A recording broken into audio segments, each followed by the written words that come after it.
Okay, now we're ready. I have to record it to my local disk. Go ahead. Oh, yours. Okay, well, I guess we're launching off on our reading of parts of this new forthcoming book, Creation as Causes, and welcome everyone, and thank you very much for your interest in it. Of course, I've already done introductions, but I'll just say this, that this, I feel, is a really a book of colossal importance. It's one of the really major books, and it's something quite unique. There is nothing quite like it before it or after it. And in terms of what to read for these sessions, because I don't think we could get through the entire book by end of July or anything like that. So here's the table of contents right here. And the primary text before the supplement is in part 1, part 2, and part 3. You can see part 1 and part 2 there, right? And part 3 is here. Part 1 is a history of Baba's work with the schools. And for the purpose of our readings here, we thought that maybe we would skip that. I mean, if we had more time, we could. What's it? Oh, you're having a real ruckus here. Sorry. But today I might summarize a little bit of what is said there. But our main focus will be in what you can see in part 2, Creation Its Causes. And this table of contents shows you it's organized by date.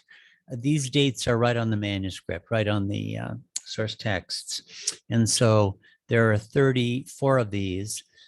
The third part, I think we probably won't get to, but these are, I mean, this stuff we're not getting to is really most interesting stuff. But these are 6 discourses that Baba gave to the Mandalay during this very period.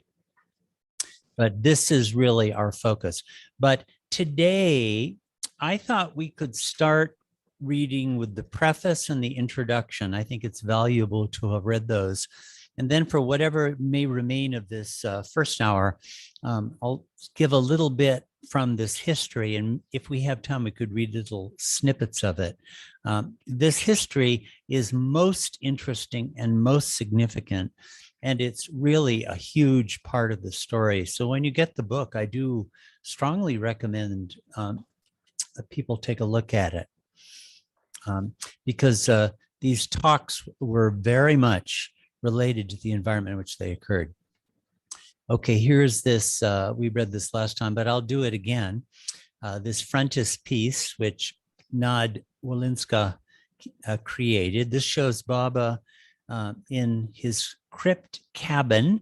That is now the Samadhi. In 1928, they rebuilt it with stones, and then in 1938, dome got put on, etc. But this is impressionistically and artistically what it looked like at that time. Can you zoom in on that? Can you do a zoom in on that? Get easier. Thanks for reminding me. Yeah, I didn't remember to do that. Okay. Yeah, you can see a little more. So there are all the boys on a platform that had been created with their little pillbox hats. And Baba is at he was secluding himself in the crypt cabin, fasting this whole period. He fasted from November 9th until the next May, almost 6 months. And he would come to the window at like 7 or 7:30 in the evening, something like that. And all those, that stuff you see above was, Nadia was representing some of the concepts of what he was talking about. A lot of it is very cosmological and even astronomical. And this is a quote. This from one of the lectures, December 29th. "Let me see," Shri concluded, "who will get the apple." Now we will see whose destiny it is. It all depends upon Prem, love. So leave all of this, have done with explanations and the like, and do only one thing, create Prem, and I will do my part. For many as I like, I have that power, have no doubt about that. So create and increase LOVE. The time is very near. To some, I will show God. Some, I will make one with God. And it was right after this that this huge explosion happened among these kids. Okay. In the, okay, let's come to the preface. By the way, when you see creation and its causes in quotation marks in this book, that is referring to that portion of the book that has these talks to the boys. And if you see creation and its causes in italics, that's referring to the title of this whole book as such. Okay, why don't I start out and then we can have others pick up. So this is the preface by Sheriar Kelker. You know Sheriar, right? He stepped down as chairman 2 months back, but he was the chairman of the trust 7 or 8 years or so. And this is from him. Preface. Can you zoom Between in 19 so we can read with you there? Yeah. Thank you. I want you to Yep. read. Sorry. Continue to remind me to do that. Between 1925 and 1929, Meher Baba, the avatar of the age, carried out a major initiative in the education of the world's youth. It began in 1925 with the opening of the Hazrat Babajan School, mostly for children of Erangun village. It continued with the establishment of the Hazrat Babajan High School. By the way, notice those are two different institutions, and the Meher Ashram in 1927, and culminated in the emergence of the Prem Ashram in 1928, which posterity will always remember for the volcanic eruption of divine love that took place among the boys there. Just at the time that this love craze was starting to happen, Meher Baba gave a series of 34 evening lectures on subjects of creation, cosmology, and the spiritual path. Previously unpublished until now, this extraordinary collection, for which Baba's disciple Ramju Abdullah suggested the title, Creation and Its Causes, is what the Avatar Meher Baba Trust is pleased to present to the world in the form of this book. Like Discourses, Infinite Intelligence, Early Messages to the West, Tiffin Lectures, and other books of Meher Baba's authorship published in critical editions over the last 30 or 40 years, Creation and Its Causes has been edited and is being released under the auspices of the Avatar Meher Baba Trust as one of its copyrights. This copyright comes to the Avatar Meher Baba Trust under the terms of Meher Baba's last will and testament executed by him in 1967. As I explained in some detail in my preface to Tiffin Lectures, the trust,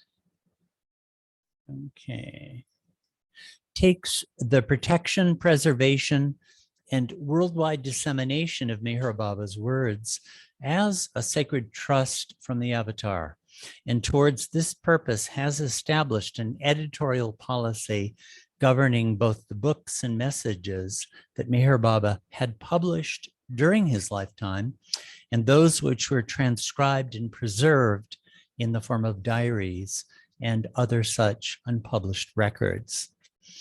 Does somebody else want to take it on from here? Sam, Irvin, would you mind? Can you see it okay? Yes, I can see it. Okay. In the case of, is that where I start? Yes. Yeah. In the case of Meher Baba's published words, Trust editorial policy requires that these perennially be republished as they were without editorial revision, except for small changes of an essentially typographic order, such as in the correction of spelling mistakes or small grammatical errors. In the case of Meher Baba's messages and discourses surviving only in records noted down and written out by his close disciples, sometimes in their own words. However, more than this is needed. In fact, Meher Baba himself indicated as much, both in the editorial practice that we find in the history of the compilation of his books and in some of his own explicit comments on the subject. Particularly noteworthy is a comment that he made in August 1927, just a few months before giving his lectures to the Meher Ashram boys. My explanations may be recomposed in forceful and stylish language, he said, but the spirit and meaning must remain unchanged. Creation and its causes is based on manuscripts descending to us from the Meherabad ashram of the 1920s and compiled by Meher Baba's close mandali. The prose text has been revised in the interests of readability by the Avatar Meher Baba Trust's editorial department, in keeping with Meher Baba's own tastes and comments on how on how this should be done. how this should be done. Thank you for readers. Yeah. For readers interested in such matters, some of the supplemental materials in this book provide a thorough review of the manuscripts drawn upon and the editorial practices brought into play. And the source manuscripts themselves can be read in digital facsimile on the Avatar Meher Baba Trust's website. But in summation, the Avatar Meher Baba Trust, as the primary custodian of the Avatar's literary legacy, feels confident in presenting creation and its causes to the world as a faithful rendering of the talks which Meher Baba gave in 1927 and 28. We regard it as a work of Meher Baba's authorship and submit it for your perusal as such. Want me to continue? Yeah, why don't you finish? The release of Creation and Its Causes completes the publication of a kind of trilogy in the early dispensation of the Avatar's message during the Meherabad period in the late 1920s. Yet, unlike Infinite Intelligence and Tiffin lectures, Creation and Its Causes was addressed to the Meher Ashram and Prem Ashram boys, which is to say, representatives of the world's young people.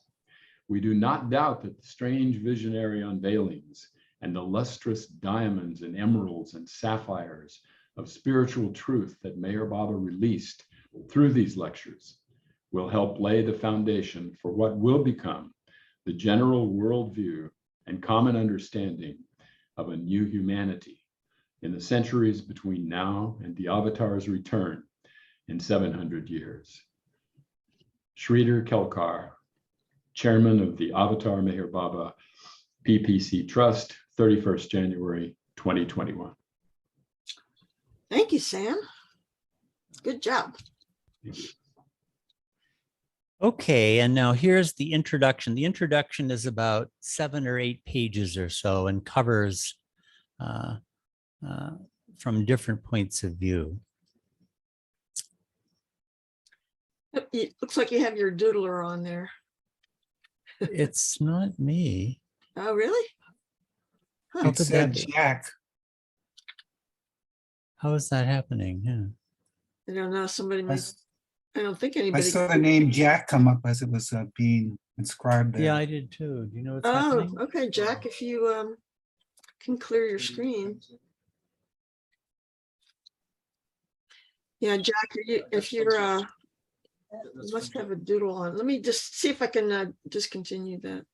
Yeah, I think Jack Market. Yeah. Huh. I thought I had disabled that, but I guess I didn't. Yeah, yeah, that's it's from- official.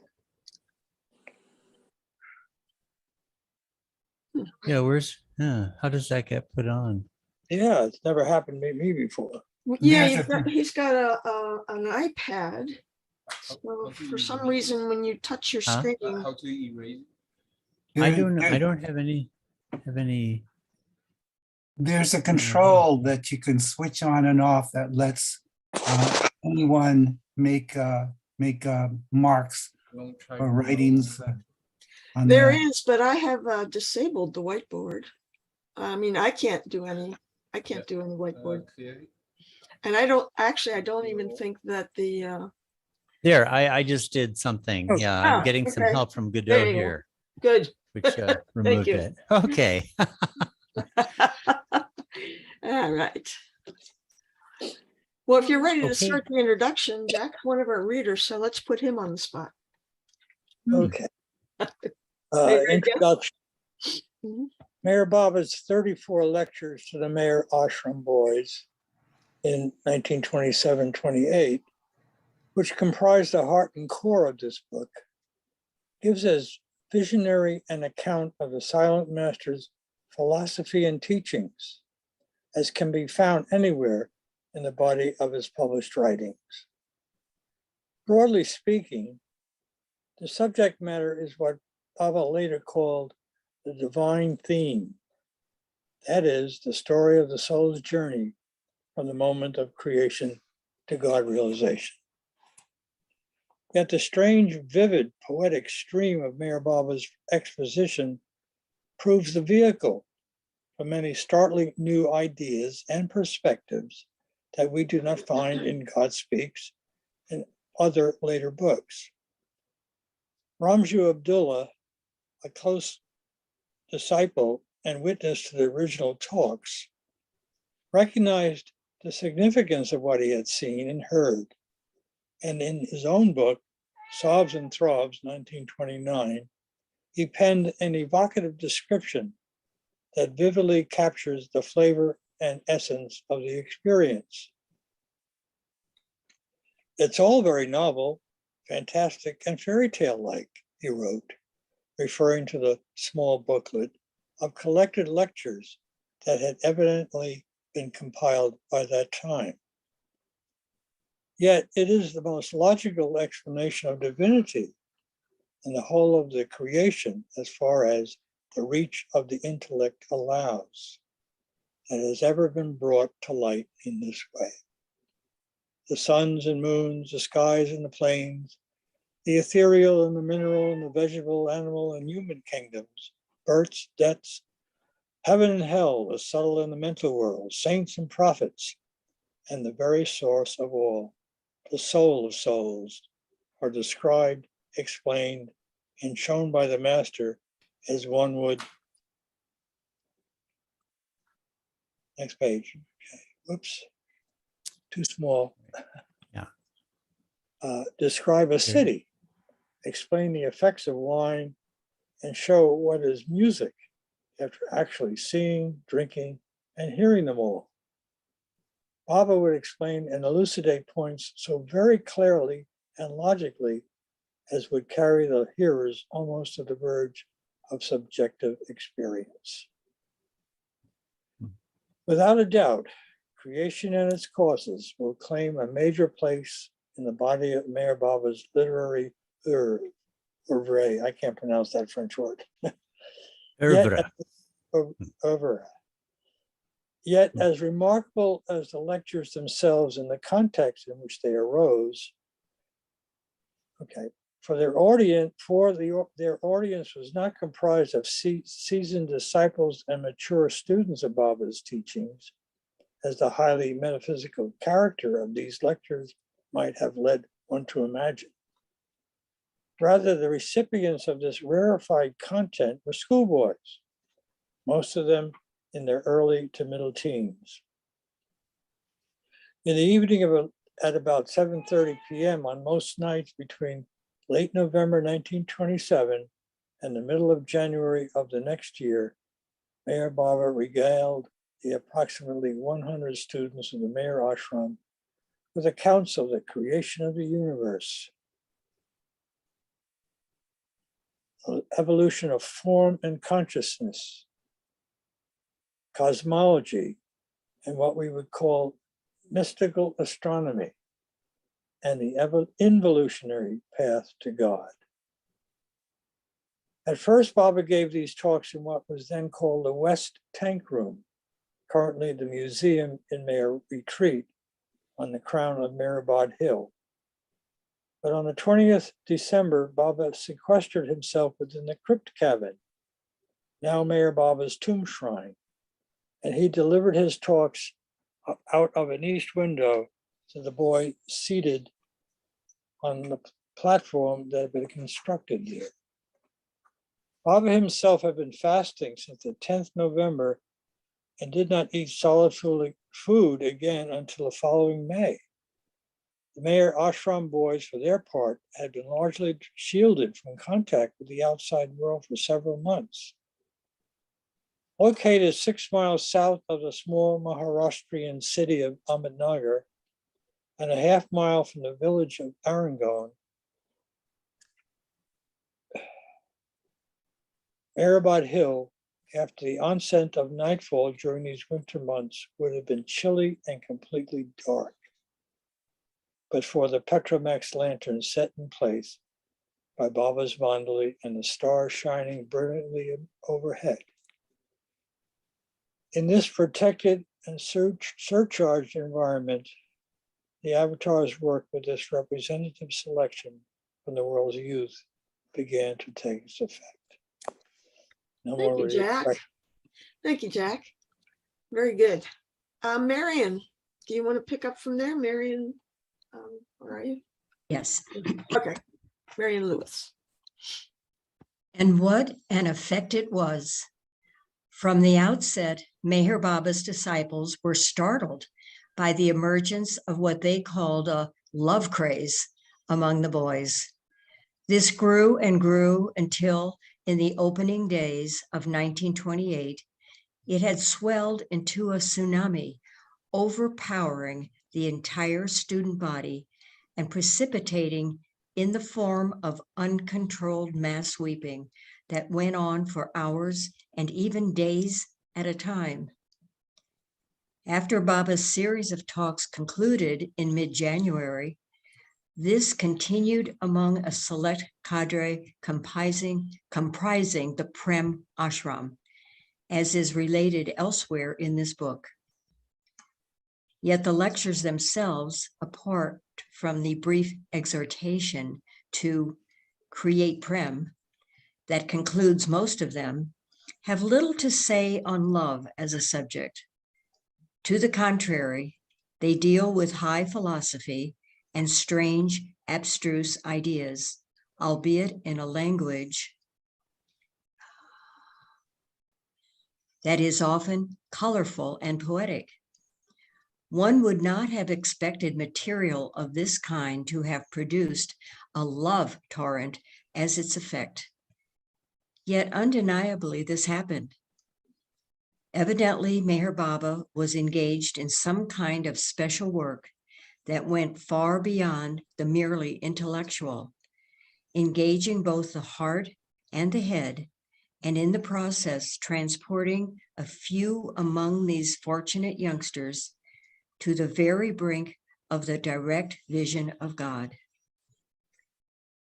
Because these lectures are so extraordinary, not only in themselves, but in their relation to their historical setting and the part they evidently played in one of the major chapters of Meher Baba's life, we have found it desirable to include among the main materials of this book other content besides just the talks themselves. We open with the history of Baba's establishment of a series of schools during the early Meherabad period from 1925 through 1929. This included the founding of the Here, I'm expanding. Here we go. Okay. Hazrat Babajan School in 1925, the Hazrat Babajan High School, and the Meher Ashram in March and May of 1927, and the Prem Ashram in the early months of the next year. With the closing of the Meher Ashram in January 1929, this phase of Baba's work started to wind down. The 34 lectures to the Meher Ashram boys, dated 2nd December 1927 through 14th January 1928, fall almost at the dead center of this early Meherabad period and comprise the book's second main part. Yet along with these talks to the boys, archival research has brought to light a group of 6 discourses that Baba gave, probably to the Mandali, in November, December 1927, just as the Meher Ashram lecture series was getting underway.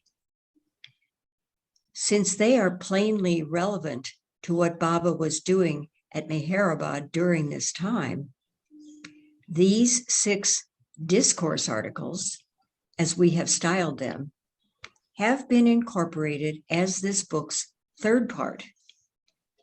This inclusion of supporting material in the first and third sections, however, should not obscure the fact that the 34 Meher Ashram lectures, for which Ramju himself proposed the title, Creation and Its Causes, stand alone and apart from the rest as avataric revelations of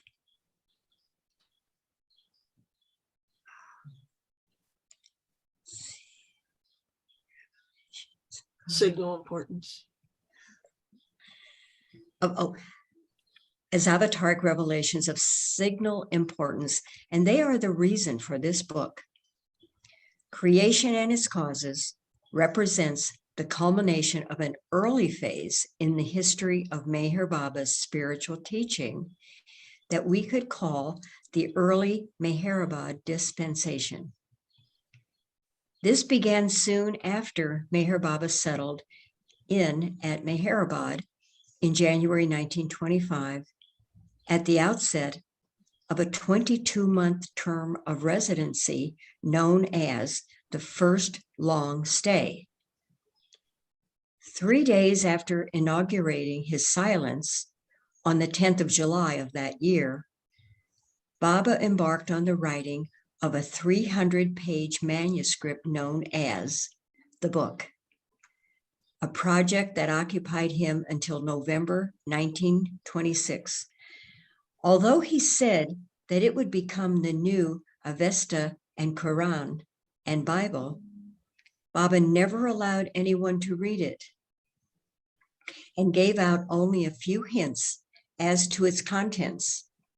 And since his physical passing in 1969, the manuscript cannot be found. A few pages in Baba's own handwriting, probably not from the book, but written nonetheless in 1925, have survived, and they were published in the year 2000 under the title In God's Hand.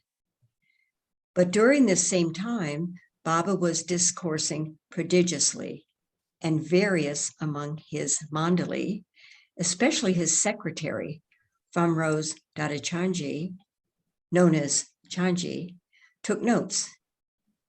A major body of this material, probably given out between March and June-July of 1926, has been published under the title Infinite Intelligence, 2005.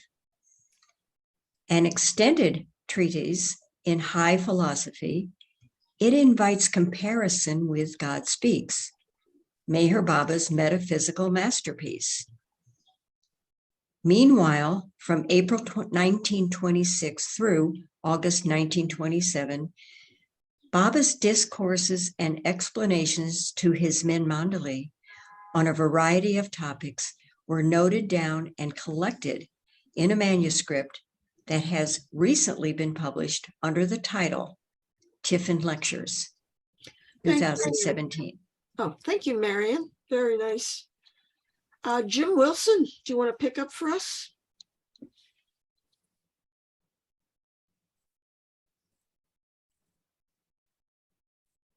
You have to unmute, Jim. Minor detail. There you go. But in the middle of 1927, the life of Mehrabad underwent a sea change as Baba reoriented his activities around the newly founded boarding school, the Meher Ashram. The major body of discourse material descending from this new phase consists in the 34 lectures collected and typed up in a manuscript entitled Shri's Explanations on Creation and the Universe, and published here as Creation and Its Causes. Such discourses as Baba may have given after this time, during the 6 months when the school was shifted from Mehrabad to Toka, for example, in the second half of 1928, descend to us only in summary accounts in the diaries of Baba's disciple Chagan, for example. Nothing in these daily records suggests that Baba ever again launched into a major lecture series to the boys on a scale such as he had done at the turn of the year 1927-28. In overview, then, the major compilations of Baba's discourse from the early Mehrabad period, apart from the book, which is still missing, and the 39 handwritten pages of In God's Hand, are infinite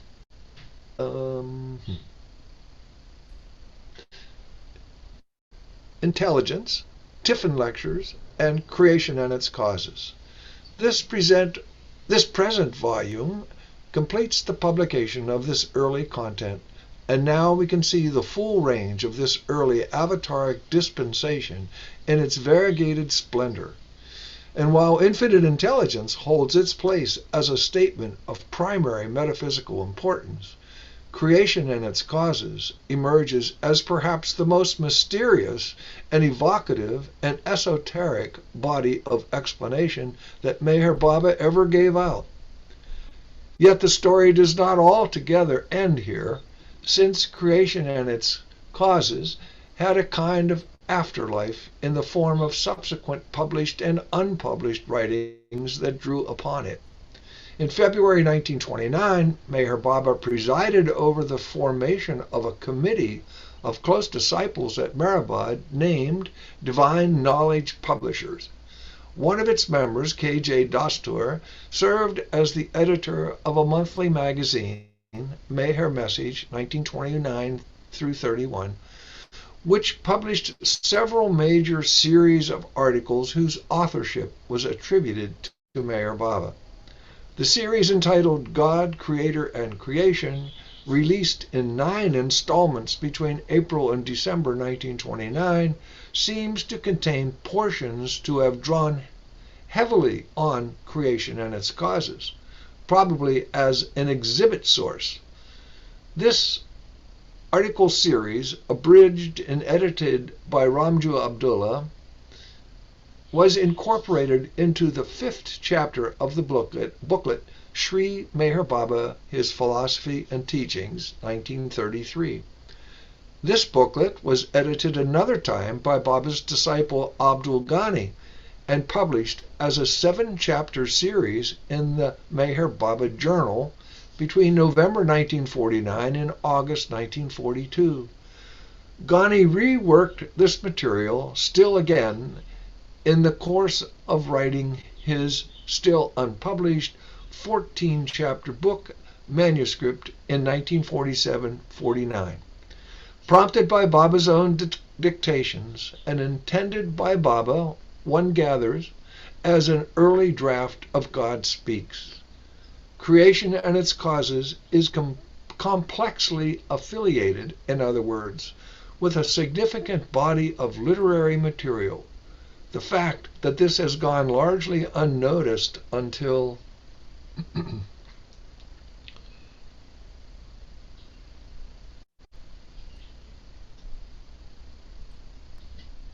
now is due naturally to the fact that Creation and Its Causes itself was never published, and the subsequent published literature has been out of print and mostly unavailable for the last half-century. All of this tangled literary history bears directly on the editing of this book. The sources that we have used in compiling the texts of Baba's own words are reviewed in detail in the essay in the midsection of the supplement, especially pages 388 to 412. The 6 discourse articles base texts, 2 manuscript Abdullah, and the other evidently a typed copy. In the case of Creation and Its Causes in Part 2, the base text is a typed manuscript along with its 2 carbon copies that bears the title Shri's Explanations of Creation and the Universe. These were probably written up on basis of an ordinary diary of Chanji's that has been lost. Yet other sources have come into play as well. 2 manuscripts in Ramju Abdullah's handwriting, probably dating from this same period and very possibly drawing directly on Chanji's lost diary, supply missing diagrams as well as passages and readings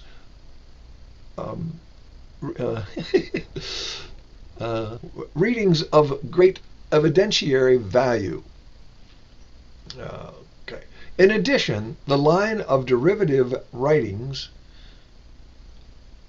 from the Meher Message articles in 1929 to Abdul Ghani's book manuscript written in 1947 to 49, while obviously they cannot count as sources, do give valuable testimony as to what some of Meher Baba's closest disciples understood these often difficult discourses to mean, and how they chose to render this content in their own later versions. Beyond this, important historical background information abounds in the copious diaries of Chanji and the books and chronicles of other disciples from the Meher Ashram period.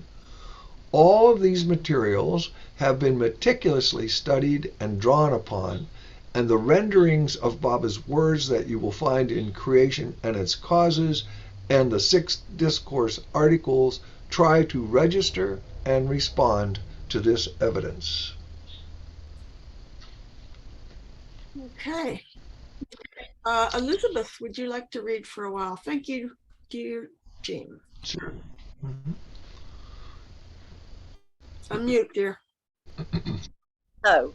Okay. Which brings us to the question, can the 34 lectures to the schoolboys and the 6 discourses to the Manjali, as rendered in this book, be regarded as the products of Meher Baba's authorship?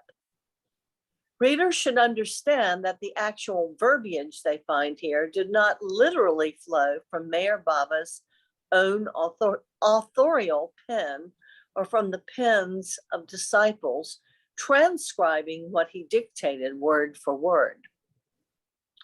Although no diary or other contemporary witness account relates to us how the live lectures that Baba gave in December through January 1927 through 28 got worked up into the typed manuscript that has served as our base text, the process probably ran something like this.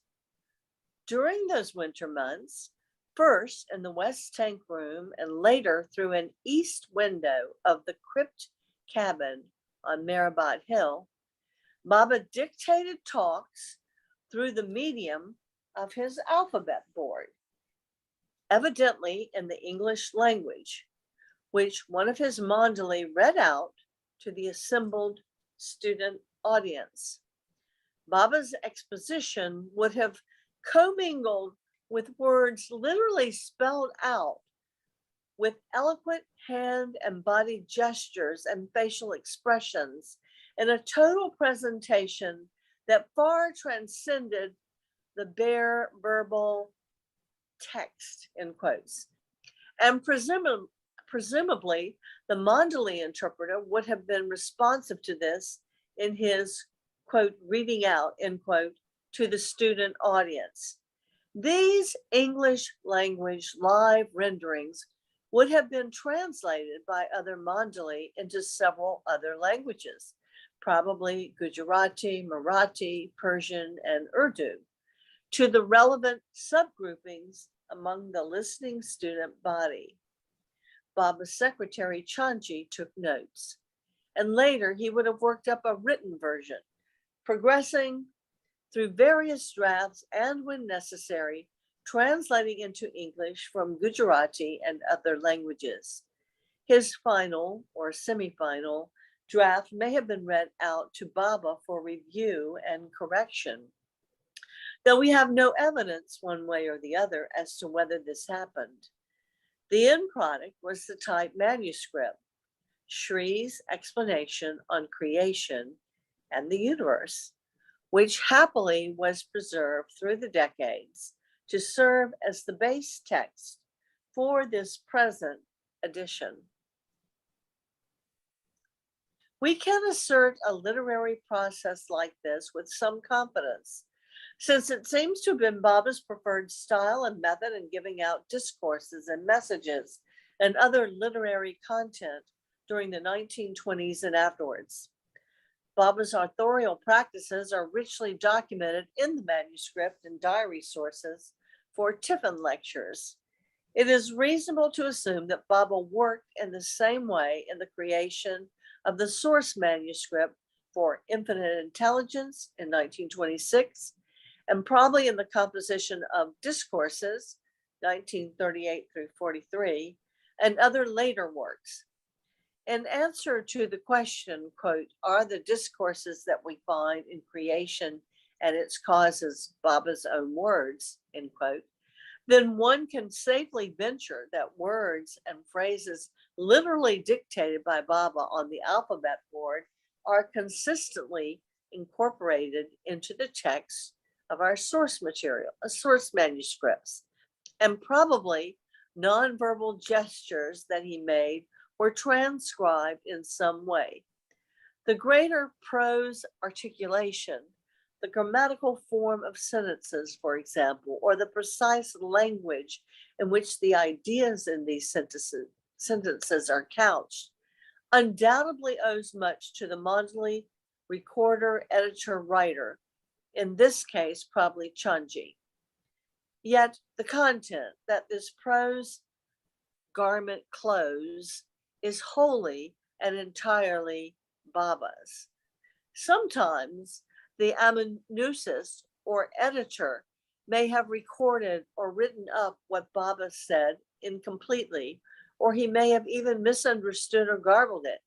Yet despite occasional flaws and lapses, the substantial content of creation and its causes was created by Meher Baba and no one else. He is its author.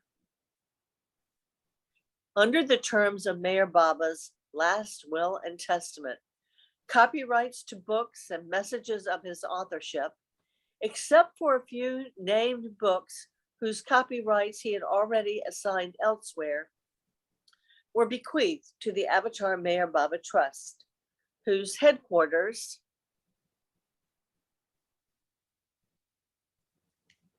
enlarge, please, are in Ahmednagar, India. In accordance with trust editorial policy, books and messages which Meher Baba authored did not himself edit and publish during his lifetime are to be presented to the world in the form of critically edited texts.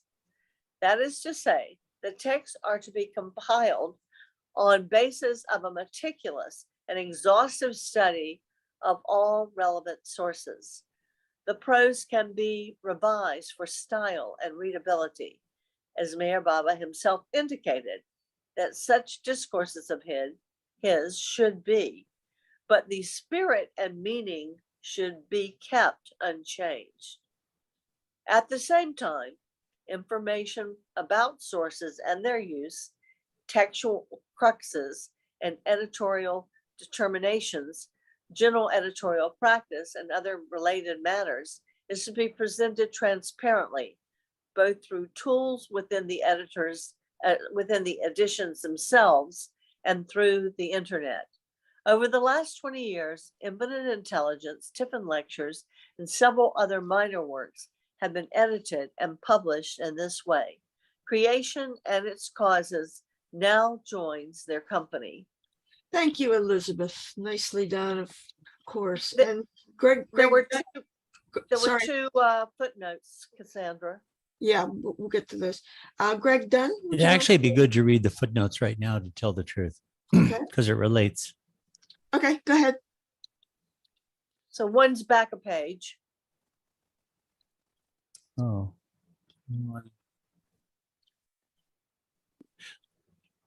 I can't even remember what that is, but this one is worth. Yeah. Okay. Do you want me to read it, Cassandra or Ward? Let's see. I'll just read the one sentence. We don't have to read the whole thing, but commenting on the future editing of his notes and lectures, Meher Baba told his Mandalay that, quote, my explanations may be recomposed in forceful and stylish language, but the spirit and meaning must remain unchanged. And if you want to find the source of that, this note gives you the place to go. Okay. Okay. Greg, do you want to pick up with much of the shape of this book? Okay. Much of the shape of this book comes in fulfillment of this undertaking to present Meher Baba's words in a reliable and authentic form.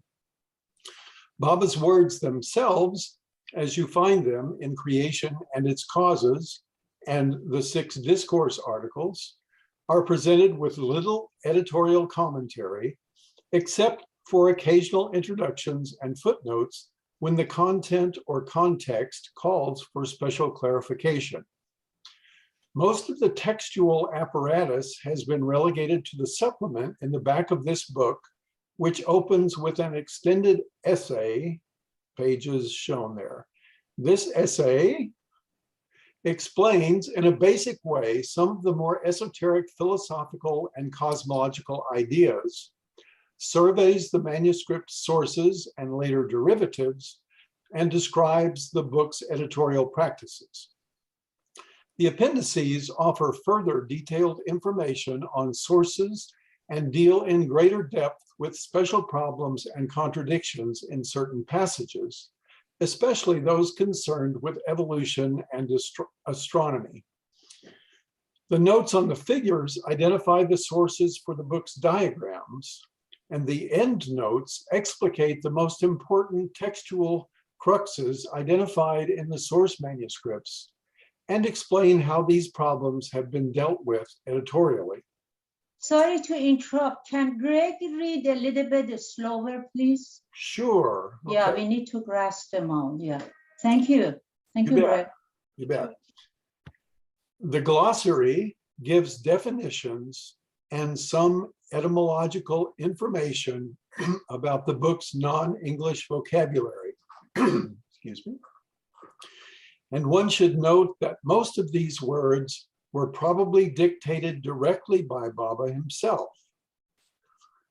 And it identifies some of the named people and places. All of this is comprised within the book itself, but carefully coordinated with this content. The Avatar Meher Baba Trust's website displays digital facsimiles of the major manuscript sources and offers other tools for researchers who want to access the original records of Meher Baba's dictations in their relation to the edited text presented here. In its totality, Creation and its Causes fills an important space in the broader tapestry of Meher Baba's spiritual philosophy over the half-century of his ministry. Following Infinite Intelligence and Tiffin Lectures, it completes the trilogy of major discourse compilations from the same early Meherabad period in which Meher Baba was writing the book. These 3 recently published volumes collectively give us a full rendering of what we could call the Avatar's early Meherabad dispensation. Yet, creation and its causes can claim a special place on strength of its extraordinary metaphysical and cosmological revelations and the visionary manner in which these are expressed. Perhaps these talks, which the Avatar originally gave to an assemblage of teenage boys, will have an effect on the world at large, similar to what it had on them in bringing together spiritual knowledge with the highest love and inspiring a new humanity onward on the one great journey, ancient yet ever fresh, that all must eventually tread, the path to God. Oh, wow. We got through the whole preface and introduction, Ward. Yep. That was wonderful, Greg. Thank you. Thank you, everybody. It's exactly now- 1 hour. 1 hour, yeah. Okay. What should we do with this? Should we just go on to discussion and question? Maybe it'd be good if I tried to do a history in 15 minutes. I hate to skip it altogether. Yeah, that's a Or good do you thing. want, how do you guys feel about that? That's good. That's great. Go ahead. And Okay, also, I'll do can you about- explain amanuensis to people, because that is a very difficult word. People can Amanuensis, look- that's people someone can look who at 'em. writes down from dictation, somebody who writes down. It would be Chanji most of the time. Okay, this first part covers the years 1925 to 1929. And to reiterate, but there seems to be almost universal confusion about this within the Baba world. There were actually 4 different institutions that are a part of this story. The first is the Hazrat Babajan School, which Baba opened in March of 1925. Remember, the first long stay, Baba settled in January. And in March, he opened the Hazrat Babajan School, along with a hospital and other things. And this was largely a school for local kids from Erengaon and the neighborhood. And Erengaon was, even by Maharashtrian standards, here, I'll move on from here. This is actually from the Meher Ashram. That's what Meherabad looked like in those days, very desolate. These are Erengaon villagers at Baba's birthday. But even by the standards of Maharashtra, Erengaon was a really decrepit place. It was very poor. It had a very rigidified caste system. There are kind of 3 groups: the Brahmins, the Marathas, and the Mungs and Mahars, they're called. They're kind of the untouchable caste. Baba opened the school and at first he had separate classes for the untouchables on the one hand and the upper castes on the other. But gradually he broke that down until finally he merged them. Baba's approach to the whole caste thing was not a head-on, all-out ideological assault, but he worked very tactfully to get people to let go of these caste differences. So they had a basic curriculum of classes. Baba would give them drinking milk and to drink each day, and drinking water, which they were supposed to take home and use for drinking. We're talking about terrible hygiene, and the kids, had lice and, were filthy, especially the lower caste. So Baba would have these sessions where he, with his own hands, would give them a bath, or he, with his own hands, would wash their clothes. He didn't even allow the Mandali to do it. Or else one day he had an event in which he had a court proceedings for all the boys who had misbehaved. with a defense and a prosecution. And, the thing is, they got a little glimpse of how the legal institution worked. Or if there was a circus, he would take them to it. So he really put himself into it 100%. I don't have time here to go into it in detail, but the Mandali really had to go all out for these kids. Also, the way he got it to happen in the first place was in 1924. He first visited Mehrabad May 1923, but he would drop in from time to time over the next 2 years. And in one of those stays, he got the kids, he enticed them with candy and got them to start singing bhajans. Those are like devotional songs. And Arjun Supakar kind of took this over. So that's how he lured them in. And throughout this whole process, singing songs and bhajans and the names of God was always a part of the program everywhere. So this is the Hazrat Babajan School. But then in November 1926, all of a sudden he closed everything down. If any of you have read the Tiffin lectures, you would see a history of this. But then he suddenly came back at the end of December and became clear he wanted a new school, much more high-powered, going much higher in its curriculum, much more ambitious in what it taught, and also with students being recruited from all over the place. So they put in advertisements into newspapers all over India and Iran. And in fact, you can see here the Meher Ashram. There are 2 institutions created. There was the Hazrat Babajan High School. That's different than the Hazrat Babajan School that tried to win recognition from Bombay University, a kind of an informal accreditation, you could say, with, in other words, up to standards in its curriculum. And this was where a lot of the classwork happened. And this happened at the base of the hill, right along the road. The road is much expanded now, but right there were some temporary structures. But the thing Baba really wanted was to create this Meher Ashram, which when it opened had its site on the crown of the hill. The ground floor of the Meher retreat up there, the rock ground floor, those were water tanks, and Baba had doors opened, and those were some of the dormitory rooms for a bunch of the kids. And he had kids coming, maybe 100 or 150 or so. I would say about a third were Zoroastrians, maybe 40%. Maybe 30% Hindus, and then 30% were maybe, there are a bunch of what they called Mughals. Those would be Shiite Muslims, large from Iran originally, but living around Bombay.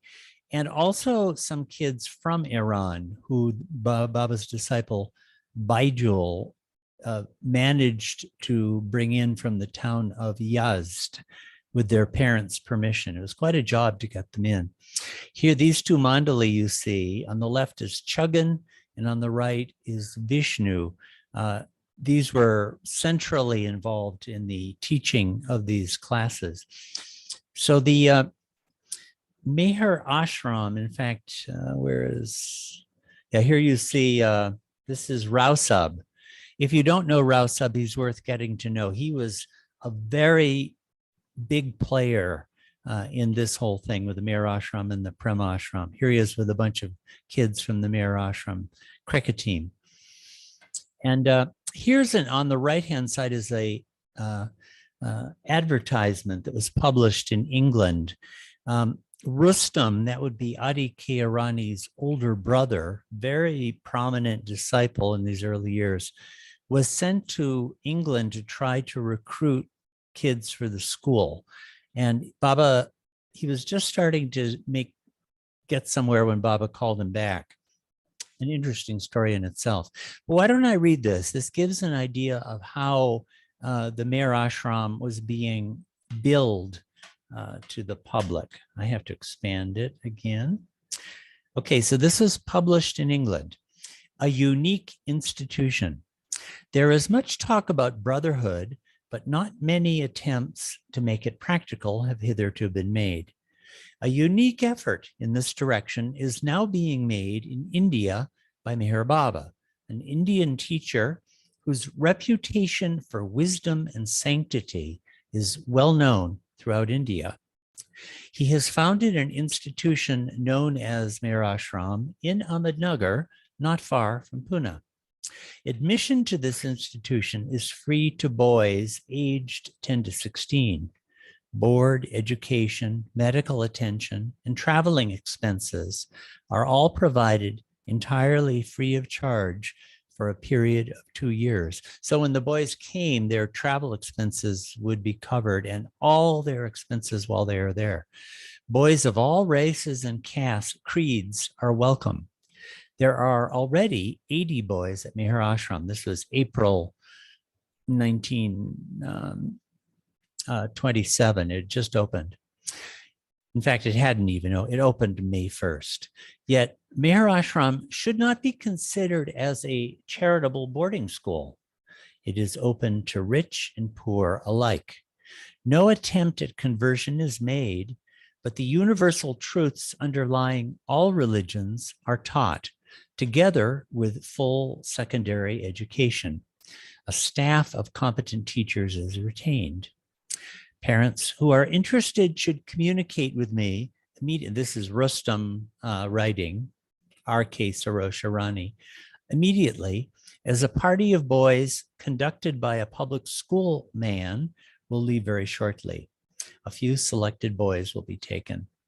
So there's quite a bit of material of this kind. And if you read this essay, this history, you'll encounter about how it was being represented and what the ideals were. And Baba really emphasized that both in the Meher Ashram itself and in the way it was advertised, they should emphasize spiritual training. It was giving secular education, good, healthy food, et cetera, but spiritual training is the center of it. Now, this is the water tank. Maybe you recognize it. Right now, there's a whole second floor, and above that, there's a whole tower. This is up on the top of Mehrabad Hill, right? So this room a bit on the left there with the door open there, that's, well, it used to be the library. This room on the standing to the right is the East Room.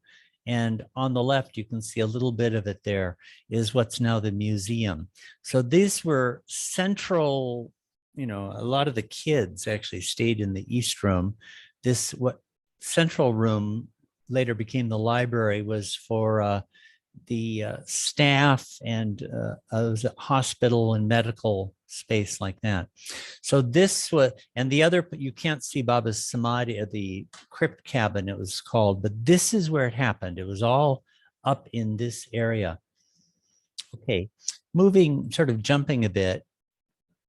Baba opened the Meher Ashram on 1st of May, 1927, and things really got going in August, September. The whole life of Mehrabad reoriented around it.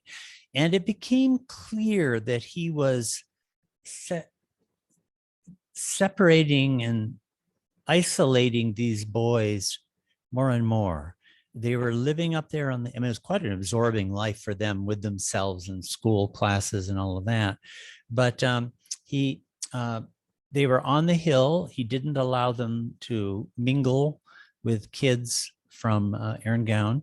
They would take classes at the Hazrat Babajan High School down the hill, but he didn't want them to talk with other kids in that school. The Mandali were prohibited from talking to them outside of class, and people who were directly his teachers or people connected with the dormitory should talk to them only on matters relevant to their work, and should never touch them. Now, this may sound strange, but to me, it really makes sense. I feel Baba was creating this kind of protective bubble around them where this amazing atmosphere could be created, where this love craze could happen.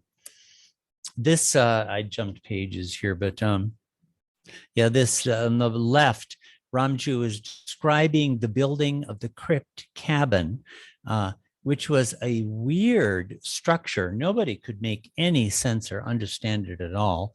But it turned out that Baba started using it. He would sleep in this downstairs space, which now is where his, crypt is. And he would come up to the main floor. It was smaller than the tomb is now. It was a bit smaller, but he would communicate with people out through the window. So this odd space was created, and Baba moved in on the 20th of December, 1927. Well, in November, the men Mandali noticed this. They called it a love craze starting to happen. By the way, this is the crypt cabin. Right, Baba's right in front of it. Can you see there on right to Baba's left? There's the window that he would talk out of. In the next year, it got rebuilt in stone, which you see now. But at this time, it was tata and plywood. But there was signs of boys starting to show great emotionalism, and this got stronger and stronger and stronger throughout the month. By the end of the month, there were certain boys were really starting to weep uncontrollably. But then on January 1st, 1928, the dam broke. All of a sudden, the entire student body began just to weep, wailing and weeping uncontrollably, the whole student body. And the poor men Mandali had no idea what to do about it. And they couldn't have done anything about it anyway. These kids were just completely overpowered. It's like they had just heard the news of the death of their mother and father. I mean, like just, and you could hear it from a quarter mile away, apparently. But Baba was already starting to give his talks to them every night at about 7:30, and that season be pitch black. And the moment he started to speak, there was total silence among all of them. And he was at this time describing to them the planes of consciousness. Well, over the next few days, this continued, and then it sort of normalized a bit, except among a few of the boys. And these kids got precipitated into experiences of the plains, many of them, and others were just wild with love for Baba, and they just could not endure being separated from him. So Baba exempted them from classwork and allowed them, this small group, just to be with him all the time. And this is the source of the Preface Ashram. So all of this happened right at the time that Baba was giving these talks to the boys. And as we've already seen, the curious thing is that the talks are not on the subject of love. They do come to love in the last paragraph of every talk, but the rest of them are on these highly metaphysical, cosmological, evolutionary, scientific things. You wouldn't think that this would precipitate love as its response, but it did right during this very period. Okay, I'm gonna have to go very quick. Yeah. A few more minutes. Yeah. Okay, I'll do maybe 2 or 3 more minutes. If you want to read more about this, go on to be Sobs and Throbs, which tells the story wonderfully. In the months that followed, they had all this high drama, especially around this boy there, Ali, who kept getting brought home by his father to Bombay and making these dashing and daring escapes where he would run back to Baba. And a lot of this happened with a lot of the boys. A lot of the boys are getting dragged home, and these tremendous dramas. In May, by the way, this part of the book, I really do recommend people use this who are interested. This is a chronology, day by day, of what was happening over the period that Baba was giving all these talks. And a lot of it is really quite interesting. Here's Chota Baba, Abdullah Pakrawan, who was at this time experiencing the sixth plane of consciousness. Here are several boys with Baba inside the crypt cabin. These are some of the boys who are just in this wild state. Here's the Meher Ashram as a whole. But in May, Baba moved the whole ashram to Toka. That's about 70 kilometers north-northeast of Ahmednagar, on the banks of the river, Godavari and Pravara rivers. And the whole thing started, there's much more to this story. You'll have to read it. It's quite a drama. But Baba started up a lot of the things that he had done before, but now the craze was on meditation. It had a very different feeling. A bunch of boys would get up at 2 in the morning and meditate, sleeping over only an hour or two a day. So Ramju says it was as intense as the earlier period was, but a completely different vibe because it was meditational instead. Here you see, okay, here are they at the Toka ashram. Baba dressed up as Krishna in Toka period. Here they are with some of the mandali on the river boating. They would go out swimming. In December, Baba suddenly brought the ashram, Meher Ashram, back to Meherabad again. And in January, he closed it down. Some of the Prem Ashram boys stayed on with him for a while. One of them, Ali, as you can see here in this photo on the right, accompanied Baba on his trip to England and America in 1931. There's Meredith Starr on the right, Malcolm Schloss on the left, Chanji is there. But by this time, the Meher Ashram was ended and the whole thing was winding down.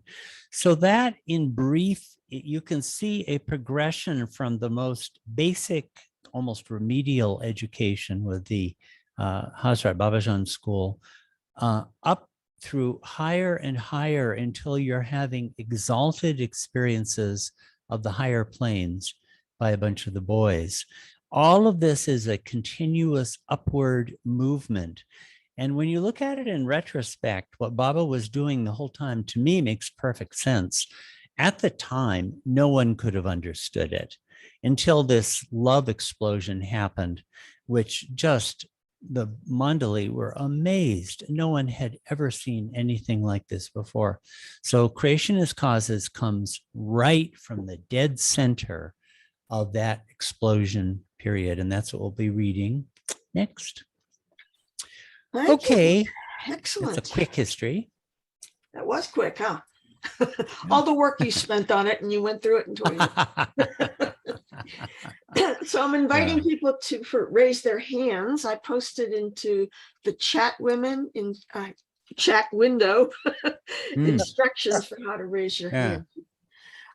We did have a question from Ellen earlier about whether or not, what was it, Ellen? Whether the boys were gathered on together on Meherabad Hill for several months before Baba started the lectures. Yeah. At first, when the Meher Ashram was first opened, it was down in what later became the family quarters. It's now a hospital. But by June, Baba had made, making doors in the tank rooms was quite a deal. Those are very, very thick stone and it took days, but they made doors in those rooms and the Meher Ashram was moved up there. That would be in June. And these lectures started in November. Yeah, so the Meher Ashram, but I mean, the school was running that whole time. There was plenty going on. Yeah. All right. Again, I wanted to ask people to keep their questions, we talked about this word, keep their questions relevant to the book as much as possible. So we'll start off with Jack. Yeah. Unmute yourself. Yep. Okay. You ready? This is an original Sobs and Throbs. Hmm.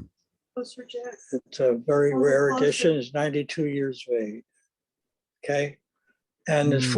four And photographs. can you hold it on the screen so we can see it? Yeah, it's sort of like the first one of the Jack, first. hold it to the screen. It has to cover your face. It's to the left, Jack. Oh, okay. That good? Up Yeah. and Please don't Oh. unmute yourselves. Please wait and we'll handle it. Okay, thanks. There's four photographs in this. The first one is this is Baba at exactly that time. Okay. I mean, Good. Yeah, we can see it. good. And then one of Ali. Mm-hmm. Down a little bit. Okay. Yeah, perfect. All right. And then one of Chota Baba, I think. Here. Very delicate. I'm trying to not screw it up here. Okay, here we go. Yeah, this is Chota Baba here. Okay. And then Abdullah Pakrawan was his actual name, and Baba called him Chota Baba.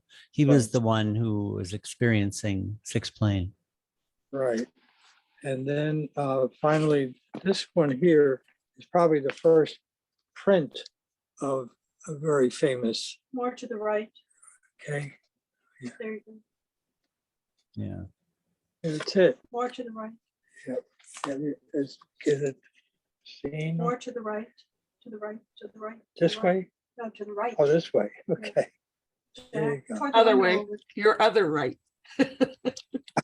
No, Jack. Over to the right. Okay. Here There we you go. go. There you go. Sorry. Yeah. Yeah. Thank I you. think all of those photos have been put into this book too, so you'll be able to see them there. That's great. Yeah. How many Yeah, copies? Sobs and Throbs is really a fantastic book. Oh, And yeah. you may not be able to get Jack's 92-year-old copy, but you can get the text of it on the Trust website in the online library. It's there. There are It's some really different- worth reading. I really do recommend it. Yeah. Hmm. And there are some differences in the transposition, but they're not really critical. Because I read both the one from the big book and this one. and Yeah, compared the them. one that's in Ramju's diaries has been edited and a lot of it has been cut out. But if you go to the Trust website, you'll get the text of the original. Good. Yeah. Thank you, Jack. We have Thank quite a few you. hands. We have quite a few hands. So, Okay. can we go on? Mahu, Jai Baba. Jai Baba, thank you. And thanks to board for this really Herculean effort. The timing is just perfect. Thank you. Ward, I haven't read the Sobs and Throbs, but I'm glad you're bringing it up. And while we were on your session, I looked it up on Trust website. It's there. Not all the pictures that Jack showed is there, only one or two pictures, but the text is there that we can read. My question is, Ward, the date, I'm trying to visualize this in my mind, that the flow of all this expansion of consciousness. The date that Hazrat Babajan School opened and closed, and then Meher Ashram opened and closed, and Prem Ashram. Oh, yeah, Prem Ashram. And what was the fourth one, or am I making it? There's the Hazrat Babajan School, the Hazrat Babajan High School. Yeah, you're right. High school. Yeah. And by the I way, know. I didn't explain this properly, but the Hazrat Babajan School got closed down in November 1926, but it got reopened again. So that was actually continuing the whole time. Okay, Or- great. That was the Girl- school for Aaron Gown kids, right? Oh, But the Aaron Gown. Hazrat Babajan High School was something much more. It was had more more grades in it, and much higher standard of curriculum in it too. Yeah, obviously, well, we can only guess that they each serve their purpose as Baba established it and part of his universal work. Ward, do you see this in this order that was established and the objective that they were carrying each one of this school? You know more than we do. Was that one, the next one is the outgrow of the last one, for example? Yeah, I mean, well, maybe as you're explaining, the Hazrat Babajan High School was a little bit different, but for example, was Prem Ashram a subsidiary or outgrow of the Meher Ashram? Because as much as I know, Baba's focus was so much on meditation, on love, and opening their inner heart. Yeah, I do think you can see a real succession and kind of an upward movement happening throughout all of this. I don't mean by that to be disparaging, what he was doing with the Aaron Gown Village kids or anything like that. But it was a very basic education and basic hygiene. And the Hazrat Babajan High School was focused more on the instructional and you could say academic side of things. And the Meher Ashram kids would go down there to class. But the Meher Ashram was a total environment. I haven't had the time to, if you read the essay, you'll really see, get a picture. I mean, Baba really, really took care of these kids. He always had somebody there at night with them when they were sleeping. And if a blanket fell off, the person would put the blanket back on. And, when Baba, actually with the Hazrat Babajan school, when he would have them brush their teeth, and then Baba would check to see if they had done it properly and cleaned their teeth. So, I mean, he was like every little thing they're taking care of.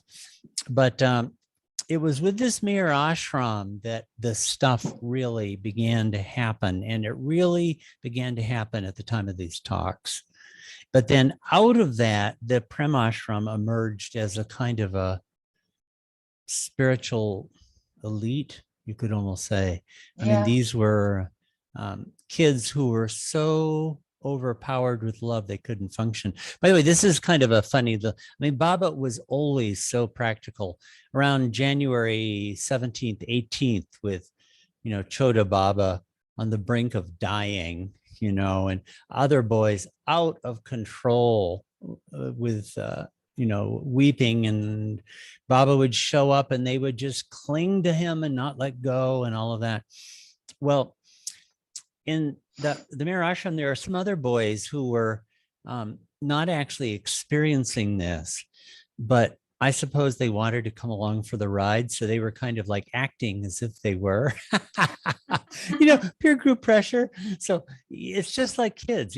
I don't think it was necessarily hypocrisy, but they kind of wanted to be in the show too. And Baba had a meeting with the Mandalay, and he didn't want to spoil the atmosphere. But at the same time, he didn't want these kids to lose the benefit of the education they were getting. Baba wanted it, Baba was saying, well, when you are so overpowered with love that you can't attend to your academics anymore, then it's time to drop it. But until then, do the study. So he found all these ways to kind of get these kids to do their work again. They were sort of acting as though they were love mad partly because then they wouldn't have to do any schoolwork that way. Yeah. When I was a kid, it was, can I go to the bathroom? And then you're away at the bathroom for 15 minutes. But in those days, So isn't Baba wonderful? You know, is so practical in the middle of all of this. So Elizabeth, you have your hand up. Yes, I have a speculative question for Ward, more of an interpretive one also about the schools. Do you think it was Baba's intention to kind of have an alignment of the schools kind of with the gross, subtle, and mental planes, perhaps? Because if you think about it, there's a kind of a parallelism. And I was just wondering, I mean, if he did so many things there that were representative, that would have wider influence, you know, like moving his fingers or whatever. So I wonder if in the setting up of these schools, whether he did this consciously or unconsciously, apparently, or you know how those words he uses in God Speaks. If this was part of it, that's not really apparent to us because it just looks like 4 different schools. Yeah. It could be. It could be. I don't know. It does seem like there is an upward movement from the most basic and material foundations of education up to the higher and higher reaches of it that happen through the movement through these different institutions. But you know, this book is just becoming available, and people are in 700 years are going to discover all sorts of stuff about it. You know, if ever I've read, you know, Ibn Arabi and Shankara and these towering spiritual colossuses. And as time goes on with the Avatar's advent, humanity discovers all kinds of things that they didn't know in the beginning. So the door is open. Go in and loot it. So, I mean, it also, I just want to say one more thing. It reminds me of Maslow's hierarchy of needs as well. Going from the Hazrat Babajan school and then on up, which would be consistent with gross, subtle, and mental as well. Could be.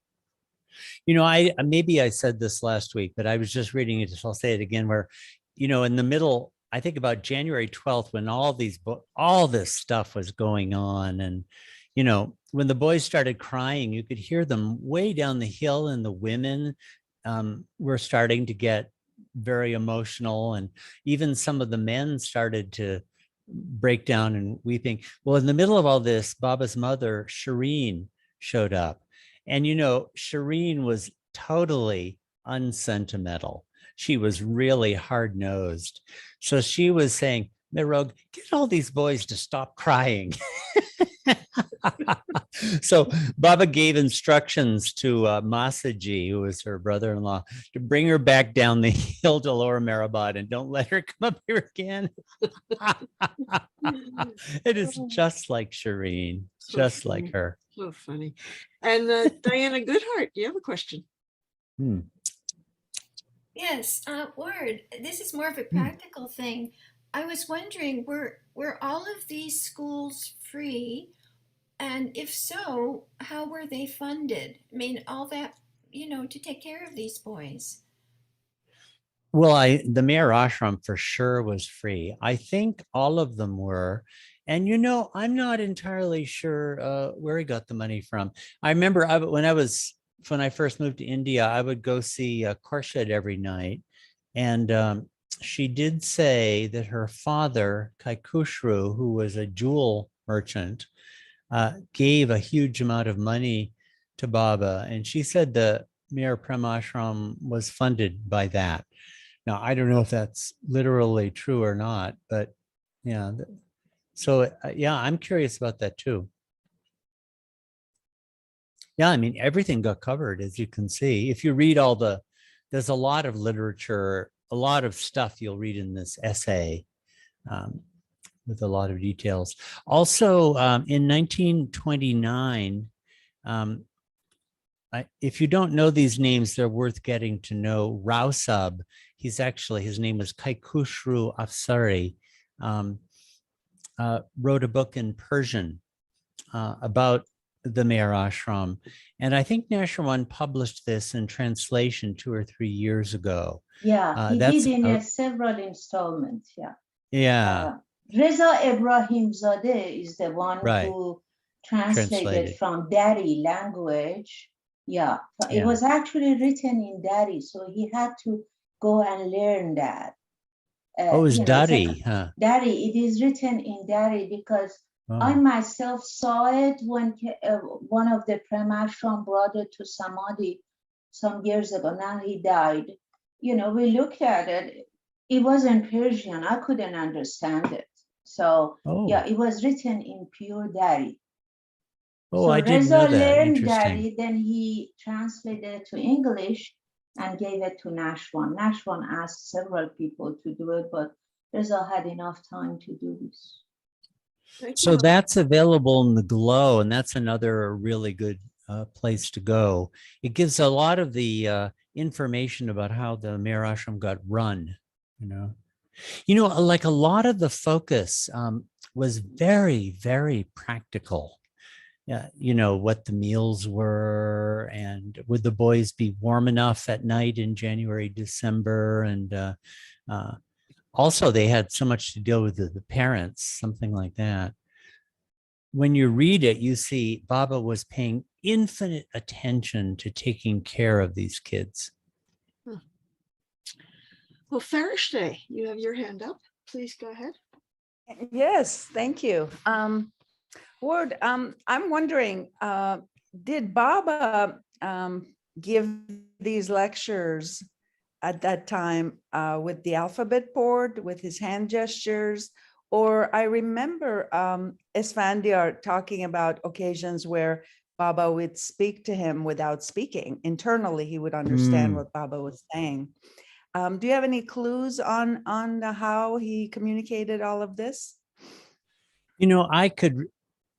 I'd like to shoot myself for having not asked Esfandiar in detail, although I'm not sure he would have even been seeing it. He might have been in such a state as not to notice a lot of these sorts of things. But here's a funny thing. Okay, you've got a situation, it's 7:30 at night, you've got a whole bunch, 150 boys between like 10, 11, 12 up to 15, 16, right? Formula for like a riot at best, right? And after supper, Baba talking on highly philosophical subjects, and he's speaking in English and it's translated into 3 languages. Isn't that a formula for pandemonium? Wouldn't you think so? Not one person ever thought to comment on it. And what I infer from that is it went so seamlessly and so smoothly that no one even thought about it. So there are no descriptions of how it was done. But I think that we can say with some confidence, knowing a lot about Tiffin lectures and other things, Baba apparently gave these talks in English. And as far as I can ascertain, he was actually delivering them at the time. It's not like he had dictated them beforehand and somebody read it out. At least I have not received that impression at all. And he would have been using the alphabet board. But this too has not been really described properly. Even when Baba was using the alphabet board, there was a lot more than just those words. He would spell out something and then he would make a kind of a gesture that would be so expressive. And then the mandali had the job of saying something that would, give expression to his gesture. I remember Balna too once saying, for example, when Baba would say infinite, I was working on infinite intelligence at the time, where the word infinite is used almost an infinite number of times. And after a while, it becomes completely meaningless. So Bal was saying, when he would say infinite, he would give you a gesture where you would suddenly get it, my God, infinite, completely beyond all limitation. You would get a feel for it. So that I am absolutely certain is a big part of this whole dictation process. Also, I mean, I don't know this, but I've thought about it so much, and it's such a vivid picture in my mind of it all. okay, Baba is dictating in English, and then it gets translated into Persian, into Gujarati, into Marathi, right? So wouldn't our contemporary school kids, when it was in a language they didn't know, be throwing things at each other and generally creating a riot? Okay, well, back in those days, you couldn't do that, but wouldn't their attention drift? I don't think it did. Their reaction to this does not support that they were losing attention, because I think that when the Baba's discourse was being translated into another language, Baba would be listening and nodding and making little gestures here and there. And just to watch him would be so fascinating. And Baba would be responding to his own discourse being translated into another language. So that mental ambience would still be there. And I think all the kids were just gawking at him the whole time. Enthralled. So anybody who has not had a chance to ask a question yet, who wants to ask? We have a few more hands here, but what I'd like to do at this point is just stop the recording, because it gets unwieldy for me to edit. So at the end of the recordings, I always like to say the Beloved's Prayer. So why don't we say that together? Feel free to unmute yourselves, and then we'll do a few more questions. How's that? Good. Go ahead and unmute, and let's say together, Beloved God, Beloved God, help us Help all us all to love you more and more and more and more and more, and still and yet still yet more, till we till become we we worthy become worthy of union with you, and help us and all help us all to to to Baba's hold Dhamma fast to to Baba's Baba's Dhamma Baba's till the Dhamma very till end. the till the very very end. Avatar Our Meher Baba Baba ki jai. Avatar Meher Baba Baba ki jai. Avatar Meher Meher Baba Baba ki jai. So just let me say thank you to all of the readers. You did such a wonderful job. Wonderful. I Yeah. really appreciated it. And we can hang out here as long as you want. It's my room.